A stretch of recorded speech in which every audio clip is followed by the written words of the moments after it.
Doesn't take too much.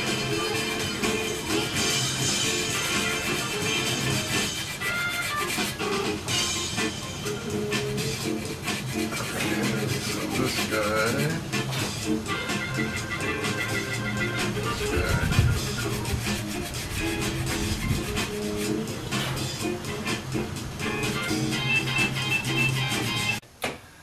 We're going to start the actual build process of the Zip33 prototype kits. We're going to start with the instruction manual, which is excellent. If you haven't looked at the instruction manual yet, it's fantastic. It's online in a PDF format. It explains some of the philosophy that goes into the kit.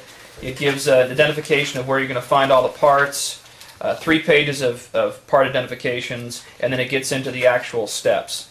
The first thing that we're going to do is start working on the spine for the fuselage.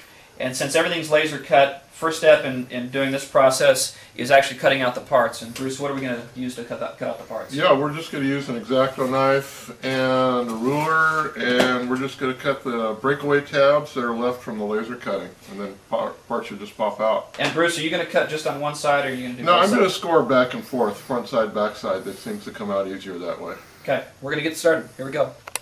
And given how small this airframe is and how small some of the parts are, you may also need this tool, which is your reading glasses.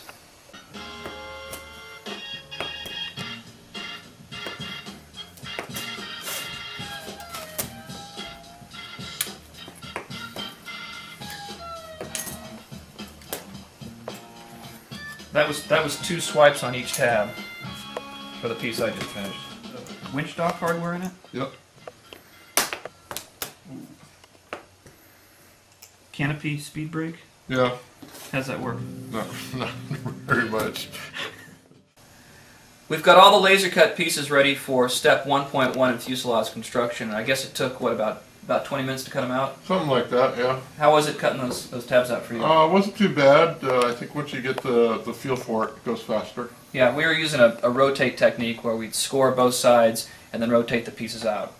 So we have the main keel here, the vertical, what they call the vertical spine, 5 of the bulkheads, and then this side plate, and we're gonna glue those up, and we're gonna use this handy 90-degree tool that Kevin included in the prototype kit. It's nice. It's got this rounded edge, so you can get up there in the corner and not get glue on the tip of it. So what do you say, Bruce? Ready for some glue? Let's start gluing. We're gonna go for it. One of the things that we've noticed already in this kit is that everything keys together both vertically and horizontally. So for instance, in this example of this bulkhead, you can see how there's some room for that slot. So you want to make sure that this bulkhead is located in the lower portion of that slot, which will provide an opening there for another piece that will come up later in the build. We've installed all the right-hand bulkheads on the main spine, and we're getting ready to add this side piece. Again, it's a laser cut kit, and Kevin's designed everything to really lock into place. And in doing some preliminary fitting, I've noticed that it really is a complicated arrangement of the parts here.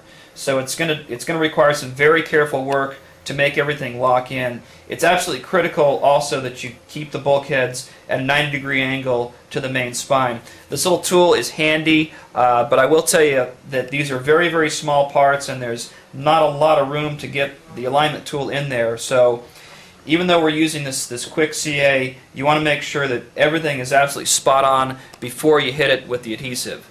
So I'm going to spend the next few minutes getting the side piece in, and hopefully everything will lock together. One of the things that's actually pretty cool is when you put this spline piece in, it notches into the vertical, all these little index here, here, here, here, here, and boy, that really stiffens things up. Well, it turns out that fitting the side piece to the main spine was actually much simpler than I thought. It looked like it was going to be pretty difficult and challenging to get everything to fit together, but again, working slowly, everything fit together. You can see already that the structure is much stiffer, triangulation between these 3 pieces. Next step now will be to tack everything and make sure everything is secure, and then we can move on to the next step in the build.